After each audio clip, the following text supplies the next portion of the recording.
الله وبرکاتو. ګرانو دوستانو، هیله ده چې روغ جوړ د صحت جامو مې په تن وي. راځو نن درته یوه د حضرت علي کرم الله وجهه ښکلې ویناوې ډالۍ کوو. هیله ده چې ویډیو مو خوښ او د خوښ وړ وګرځي. زموږ چینل در سره سبسکرایب کړئ او ویډیوګانې در سره لایک کړئ.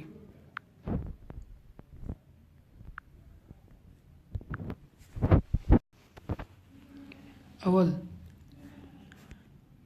حضرت علی کرم الله وجهه فرمایي ما ته تر جنت ډیره ناسته په مسجد کې خوند راکوي، ځکه چې په جنت کې به زما نفس خوښ وي او په مسجد کې زما رب. دویم، د ښه ژوند تیرولو دوی لارې دي: څه چې دې خوښه وي، څه چې دې خوښ دي هغه ترلاسه کړه، څه چې لرې هغه خوښ کړه. د ریا څو علامې: اول، په یوازیوالي کې په نیک کار کې سستی کول. دویم، د خلکو په مخ کې په خوشحالۍ او چالاکۍ سره کول. دریم، چې کوم کار باندې د خلک د صفت کوي هغه نور زیاتوي، چې په کوم عمل باندې د بد ویل کېږي هغه کموي. رښتینې مینه: د چا چې تا سره رښتینې مینه وي هغه تا د بیکاره کارو څخه منع کوي. حضرت علی کرم الله وجهه: هغه څوک چې غچ اخلي یو ورځ خوشحاله وي، او هغه چې بخښنه کوي ټول عمر خوشحاله وي. یو د بل سره بغض مه ساتئ، ځکه دا د خیر و برکت د زوال باعث دی.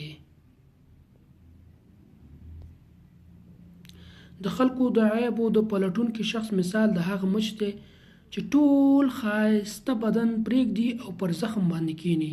حضرت علی کرم الله وجهه: د ژوند هره ورځ اخري وبولئ. دا بله یو ښکلې وینا ده. بله وینا وایي: کله چې ستاسو ځان ته خطر وي نو صدقه ورکړئ او ځان مو وژغورئ. کله چې ستاسو دین ته خطر وي نو ځان مو ورکړئ او دین مو وژغورئ. ماشاءالله.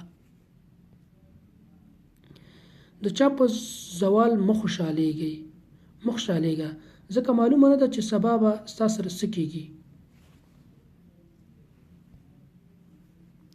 رښتینې مینه: د چا چې تا سره رښتینې مینه وي هغه تا د بیکاره کارو څخه منع کوي.